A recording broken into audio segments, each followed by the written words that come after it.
Da-da-da. Good morning. Good morning. Happy Sunday. So I got my hair cut yesterday, and Amo thought that I said on Facebook that he gave me that prior terrible haircut that I had. So Amo did not give me my prior terrible haircut. He gave me this great haircut. What have we been talking about? We've been talking about all of the different areas of success conditioning. And the first thing for us to remember is that we are being conditioned and we are conditioning ourselves constantly. So this isn't anything new, and it's not as though you're adding something to do in your life. You're doing it all the time. We just want to do it in an appropriate way. It's just kind of like eating. You're always eating. We just want to eat better. Well, you're always conditioning yourself. We just want to condition ourselves better. So we've been talking about self-sabotage and procrastination. And how does that happen? And I said that, there's a way to get rid of any conditioned pattern. And that's all self-sabotage is. Same with procrastination. These aren't things. These aren't these aren't character traits. These are just patterns. These are just conditioned patterns that you've gotten into, and you can terminate the pattern and get out of it. So yesterday we talked about how would you do that? If you found a pattern that didn't serve you, how would you do that?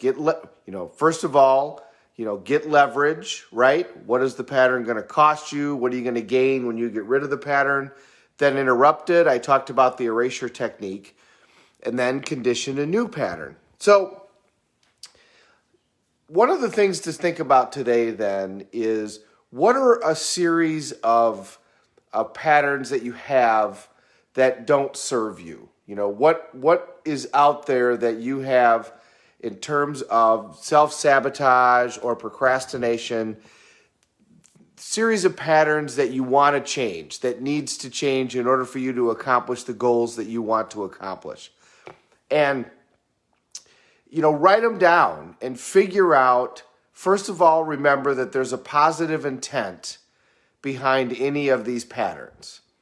And then secondly, figure out, how does the pattern happen? What do you do in order for that pattern to start? And I can guarantee that it starts with how you think. There's some sort of ritual that you have in your head that causes you to start the pattern. So, like a lot of times, one of the things that I used to do for procrastination is I used to say the term have to. I have to get this done. And that made it so that, I didn't necessarily want to do it. I was like, I have to do that. I have to do that. And then I'd want to go do something else. The interesting thing is I started learning my conditioning patterns is, in order for me to get up in the morning and exercise, that same language was my trigger. See, you can create new triggers for yourself. You can create new conditioning. We've talked about that. We've talked about creating anchors. Maybe we'll talk about that more this week. That's a great topic to talk about a little bit more. But you could also use the ones that you already have. So like, how do I get up in the morning at this time? Well, what I did is I figured out a time when I got up in the morning without any trouble. And that had happened for years.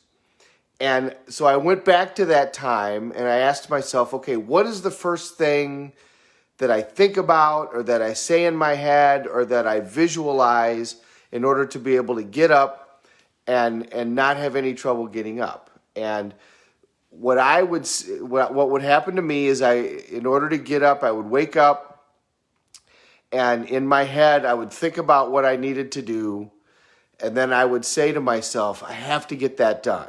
That would be the incantation in my head. And I don't know where this pattern came from, but I just went back and figured it out. Went back to that time, put myself in that same situation, and relived it and paid attention. What's the first thing I thought of? What's the first thing I heard in my head or out loud? And then what did I say to myself? And then I thought about, I got to get this done. And then I thought about how good I'll feel once it's done. And that was what motivated me to get up. That was the conditioned pattern where I would get up and then I would go exercise. And that's how I trained myself to exercise in the morning. So I applied that same pattern. Rather than trying to reinvent the wheel, I figured out something that worked, so I applied that same pattern. So with regards to the things that I needed to get done, I said it in a different way. Instead of, oh, I have to do it, I said, I have to do this. And then I thought about how good I would feel when it would be done, and then that motivated me to move forward and actually do it. With any of these things that you need to move past in order to accomplish your goals, it's always good to remember, number one, your brain's doing this for a positive intent. It's trying to protect you in some fashion. So figure out what that positive intent is, learn it, and then move forward. Number two, it almost always starts with thought. Something that you think is what takes you to where you don't want to be or where you do want to be. Number three, why do we, not do what we're supposed to do? One quick guess, fear. So like one of the things that, if you get a really good planner system, one of the things that it will tell you to do is to estimate how much time it's going to take you to do this particular task. Is it going to take you 1 hour, 3 hours, whatever?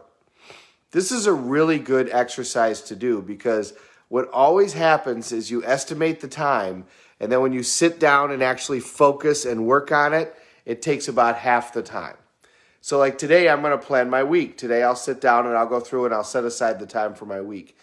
Now, my challenge is getting interrupted during the day. My challenge is the unexpected phone call and the walk-in, and that's part of my job and part of my life. So I have to schedule a series of times in order to accomplish tasks. But it is really funny how often the tasks take significantly less time than what you thought. Or you get into the task and what you wanted to do, you got done, but you figured out a whole bunch more that you can do to do the task all kinds of better. And so you do it for a longer period of time, but only because you want to do the task better.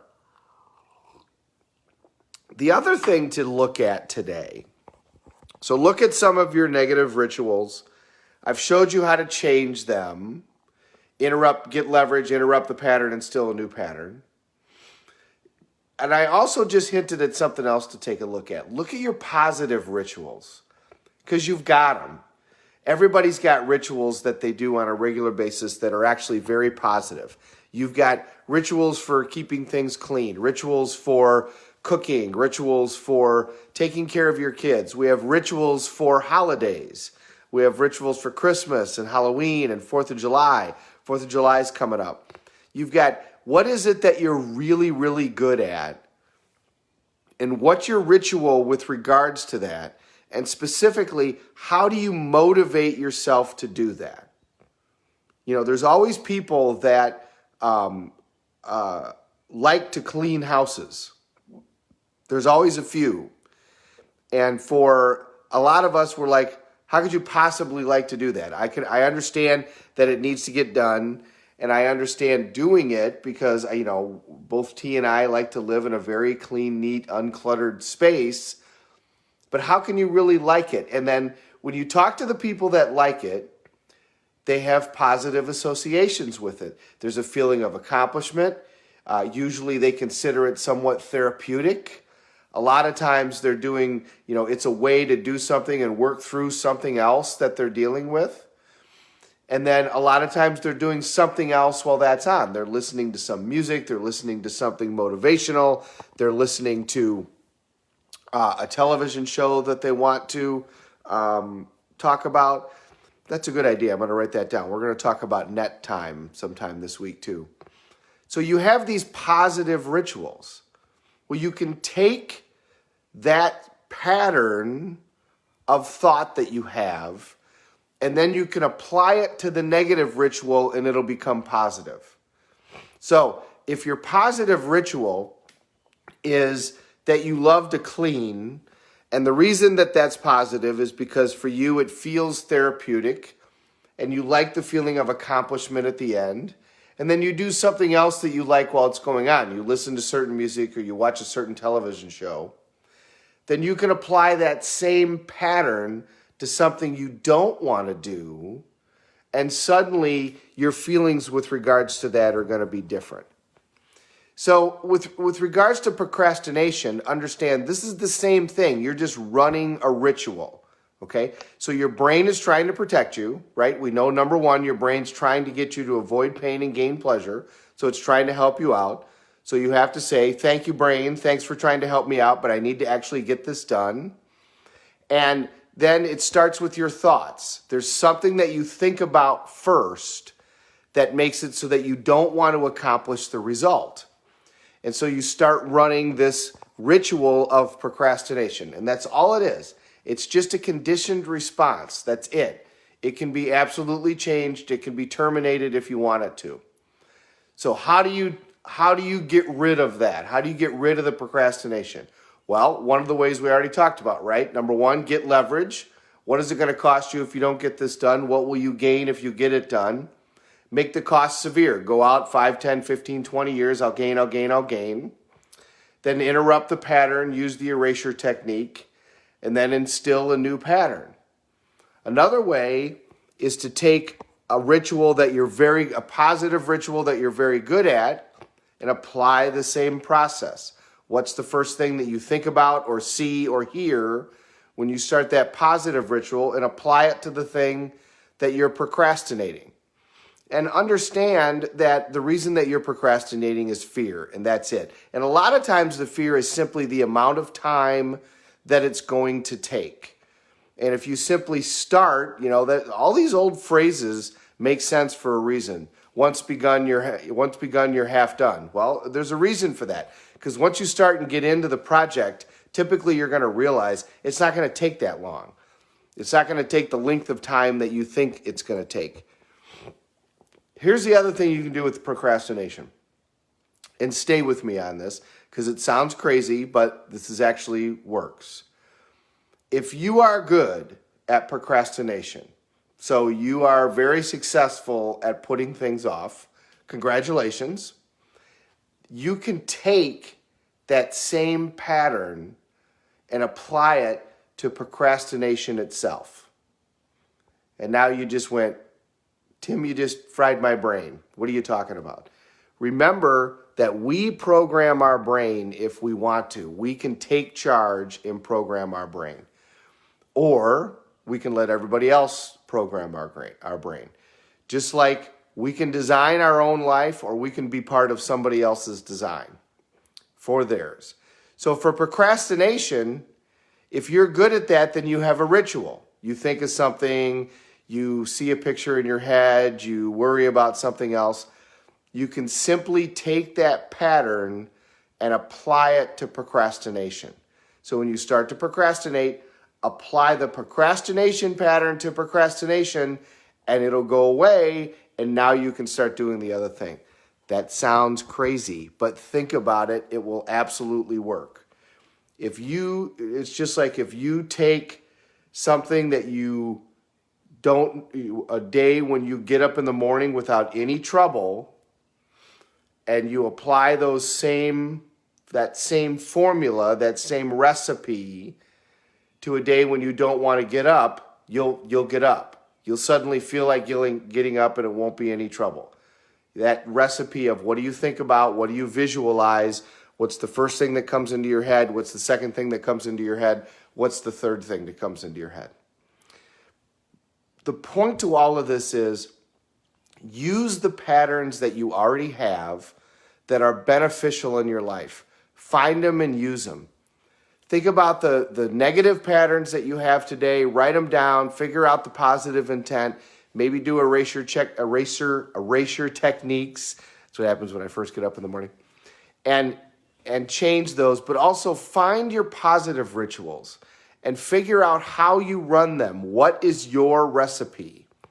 And start applying that. And by the way, once you start putting conscious thought towards this, many times it starts to fall into place pretty effortlessly, quite frankly. It doesn't take a lot of effort because your brain already knows how to run this. You've been doing this forever. So if you simply tell it, I want to take this pattern and run it towards this particular principle that's been going on in my life, it'll say okay. At the end of the day, you need to understand you are at the cause of these patterns, not the effect. You can change any pattern in your life simply by changing your neuroassociative conditioning, simply by changing your conditioned principles. And a great deal of that happens when you simply come to the realization that you're the one that does the programming, you're taking charge, and starting to pay attention as to how all of that happens. And sometimes it's not gonna be easy at first. Neither was riding a bike. Neither was driving a car that's a stick shift. But with a little bit of work, and believe me, it's worth it, with a little bit of work and a little bit of time, suddenly you can start to apply these patterns, and it becomes effortless, quite frankly. Last thing, another book for you to read, As a Man Thinketh. So, paraphrasing, but again, I want you to remember that this all starts with what you think about, that our thoughts become things, that what we focus on every day is who we become. The constant thoughts that we're putting in our head and putting out on the universe are the reality that we create. As a Man Thinketh is a tiny little book, but it's a brilliant little book. And paraphrasing, but essentially it says, man through thoughts alone forges the world from which he lives. Through his constant thoughts, he ascends to the heavens, or he lowers himself to below the level of the beast.